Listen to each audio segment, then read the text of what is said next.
নমস্কার। আরেকটা নতুন ভিডিও নিয়ে আসলাম। বর্তমানে বহু চর্চিত একটা টপিক নিয়ে, এসআইআর মানে স্পেশাল ইন্টেন্সিভ রিভিশন। বাংলায় বলতে হলে বলা উচিত বিশেষ নিবিড় ভোটার তালিকা সংশোধন।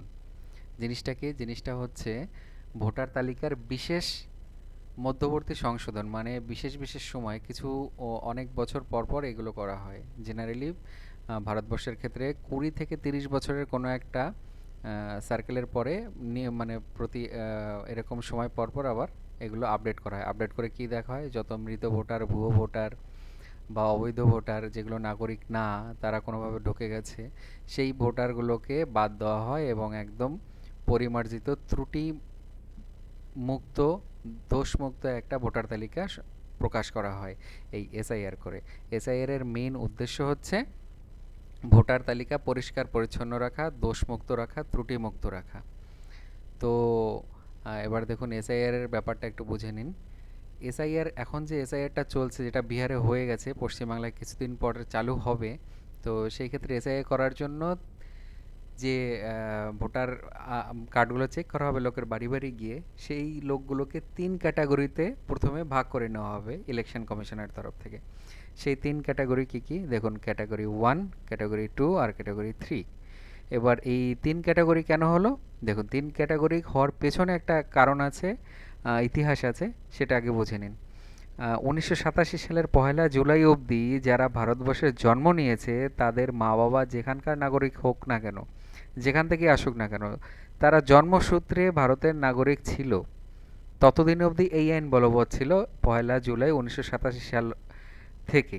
এবার এই 1 জুলাই 1987 সালের পর থেকে যখন নতুন একটা আইন চালু হলো, মানে সিটিজেনশিপ অ্যামেন্ডমেন্ট অ্যাক্ট, নতুন একটা অ্যাক্ট অ্যামেন্ডমেন্ট হলো, সেই সময় থেকে নতুন যে রুলস তৈরি হলো 2004 অবধি, 2004-এ আবার একটা নতুন সংশোধনী হয়েছে। তো সেই ক্ষেত্রে 1987 থেকে ওই 3রা ডিসেম্বর 2004-এর মধ্যে যারা জন্মেছে তাদের জন্য একটা ক্যাটাগরি, আর তারপরে আবার 2004-এ একটা নতুন অ্যামেন্ডমেন্ট আসে, তো তাদের জন্য আরেকটা ক্যাটাগরি সেকশন আলাদা হয়ে গেছে। যেহেতু আইন পাল্টে গেছে, তাই ওই সময়কার যে লোকগুলো, তাদের প্রত্যেকের ক্ষেত্রে আলাদা আলাদাভাবে, যেহেতু তারা জন্মেছে পূর্বে বা থেকেছে, সেই তারা এসেছে পূর্বে, তো সেই ক্ষেত্রে তাদের আলাদা আলাদা ক্যাটাগরিতে ফেলে তাদের আলাদা আলাদা আইন মারফত তাদেরকে দেখা হবে। যেমন ধরুন, যারা 1 জুলাই 1987 সালের আগে ভারতবর্ষে জন্ম নিয়েছে, তার মা বাবা কারোর ইন্ডিয়ান সিটিজেন হওয়ার দরকার নেই, মানে ইন্ডিয়ান নাগরিক হতেই হবে এরকম কোনো ব্যাপার নেই। সে জন্মসূত্রেই তখন নাগরিক ছিল।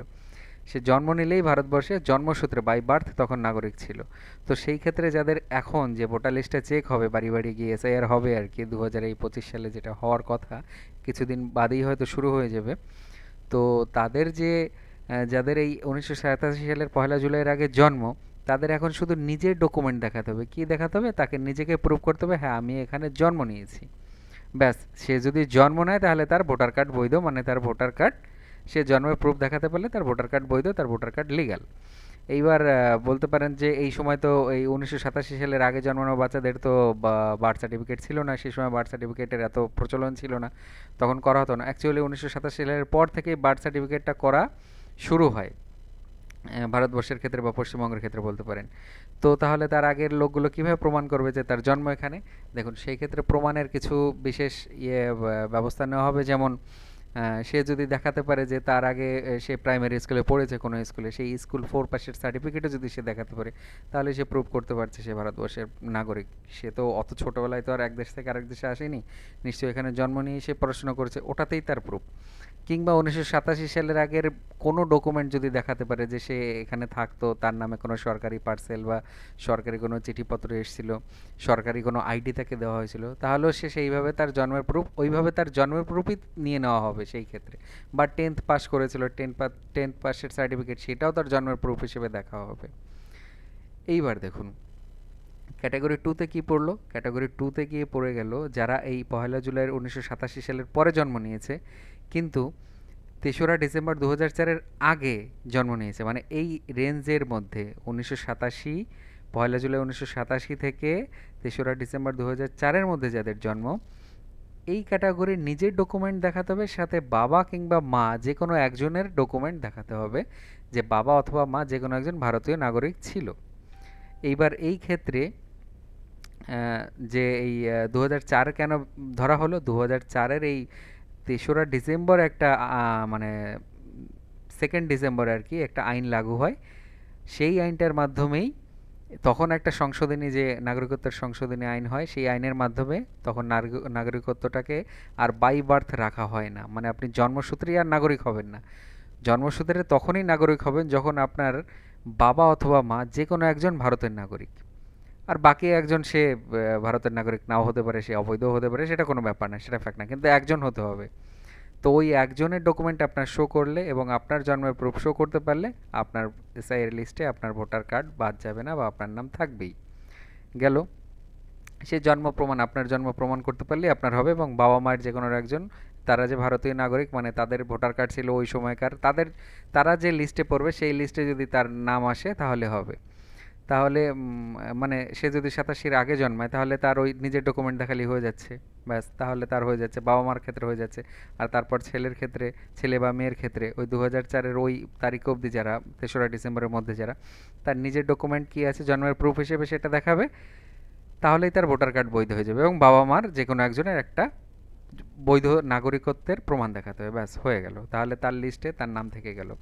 আর ক্যাটাগরি থ্রিতে কি হচ্ছে, থ্রিতে হচ্ছে যারা সেই 3রা ডিসেম্বর 2004 থেকে এখনও পর্যন্ত যারা জন্মেছে তাদের তখন এই এই 2রা ডিসেম্বর যে 2004 যে আইনটা লাগু হয়, সেই আইনে বলা হয়, সেই অ্যামেন্ডমেন্টে বলা হয় যে শুধু বাবা একজন থাকলেই, একজন ভারতীয় নাগরিক হলেই ছেলে বা মেয়ে তারা নাগরিকত্ব পাবে না। কারা পাবে? বাবা মা দুজনেই ভারতের নাগরিক হতে হবে। আচ্ছা, দুজনে না হলেও একজন বিদেশি হতেই পারে, কেউ একজন অন্য দেশ থেকে বিয়ে করে নিয়ে এসেছে, ঠিক আছে, সেটাও পারবে, কিন্তু সে যে বাচ্চাটা জন্ম দেবে, সেই বাচ্চাটা মা যে সময় জন্ম দেবে ভারতবর্ষে, বাই বার্থ নাগরিকত্ব নিতে গেলে সেই মা যেন পাসপোর্টে ভিসা নিয়ে আসে, সেই সময় জন্ম দেয়, তাহলে সে লিগাল হয়ে বাচ্চা জন্ম দিচ্ছে, তাই সে নাগরিকত্ব পাবে। কিন্তু সে পাসপোর্ট ভিসা নিয়ে আসেনি, পালিয়ে এসছে, সে নাগরিকত্ব পাবে না। কিংবা পাসপোর্ট ভিসার মেয়াদ শেষ হয়ে গেছে, তারপরে বাচ্চা জন্মেছে, সেই ক্ষেত্রে তার নাগরিকত্ব হবে না।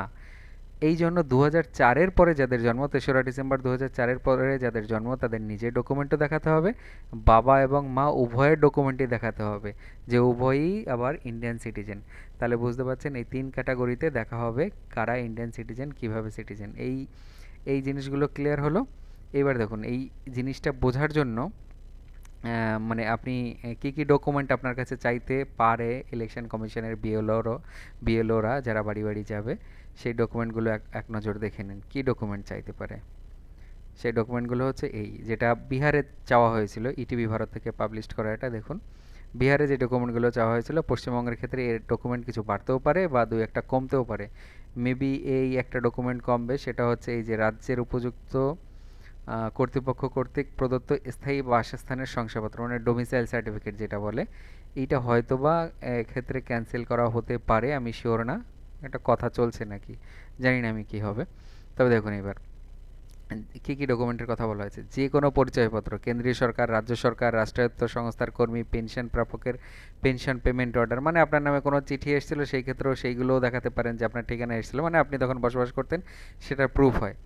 যে কোনো পরিচয়পত্র, সে পরিচয়পত্রের মধ্যে আবার এসআইআর ডিপার্টমেন্ট কিন্তু ভোটার কার্ড, আধার কার্ড, প্যান কার্ড, এই রেশন কার্ড, এগুলোকে নাগরিকত্বের কার্ড হিসেবে দেখছে না। এছাড়া অন্য কোনো পরিচয়পত্র, কোনো কোম্পানিতে চাকরি করতেন সেখান থেকে যে আইডি কার্ড ইস্যু হতো, সেইগুলোকে ভালোভাবে গ্রাহ্য করা হচ্ছে। মানে ভোটার কার্ড, প্যান কার্ড, আধার কার্ড, রেশন কার্ড, এগুলোকে ওই হারে গুরুত্ব দেওয়া হবে না যতটা কোনো সংস্থায় কাজ করতেন সেই সংস্থার প্রাপ্ত আইডি কার্ডকে দেখা হবে। গেল, তারপরে 1787, মানে 1987 যে ডেটটা আগে বললাম, তার আগের, মানে যাদের তার আগে জন্ম তাদের সেই জন্ম প্রুফ বা এখানে থাকতেন, যেহেতু জন্ম সার্টিফিকেট তাদের খুব কম মানুষেরই আছে, তো সেই ক্ষেত্রে তাদের ক্ষেত্রে দেখুন এক্সট্রা কী কী ডকুমেন্ট চাওয়া, মানে তাদের জন্ম এখানে সেটা প্রমাণ করতে কী কী ডকুমেন্ট চাইতে পারে। আগের সরকার, স্থানীয় কর্তৃপক্ষ, ব্যাংক, ডাকঘর, ভারতীয় জীবন বীমা নিগম, রাষ্ট্রায়ত্ত সংস্থা কর্তৃক ভারতের প্রদত্ত যে কোনো পরিচয়পত্র, শংসাপত্র, নথি ইত্যাদি যে কোনো কিছু থাকলেই সে তার ওইটা প্রুভ করবে যে হ্যাঁ সে এখানকার নাগরিক, সে জন্মসূত্রেই নাগরিক। গেল, তারপরে উপযুক্ত কর্তৃপক্ষ কর্তৃক প্রদত্ত জন্মের শংসাপত্র বা বার্থ সার্টিফিকেট। হ্যাঁ, এটি যে বার্থ সার্টিফিকেট যাদের থাকবে তারা তো জন্মসূত্রেই দেখাতে পারছে আমি বার্থ, এখানেই জন্ম। হয়ে গেল। তারপরে পাসপোর্ট, পাসপোর্ট থাকলে পাসপোর্ট শো করতে পারেন।